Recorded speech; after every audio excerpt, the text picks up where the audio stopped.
ఆఫ్రికాకు పోయాడు David Livingstone. తుది శ్వాస విడిచేంత వరకు కష్టపడ్డాడు, పరిచర్య చేశాడు, చాలా జీవితాల్ని కదిలించాడు. చనిపోయిన తర్వాత అతని మృతదేహాన్ని తీసుకెళ్ళడానికి అతని స్వజనులు వస్తే, సొంత ప్రాంత ప్రజలు వస్తే అడ్డం తిరిగారు. మేము ఇవ్వం బాడీనని.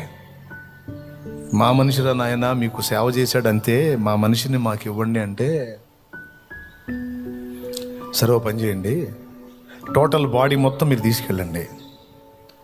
ఆ గుండె మా కోసం వెలువెల్లాడింది, మా కోసం కొట్టుకుంది, మా కోసం మూలిగింది, మా కోసం దుఃఖం అనుభవించింది.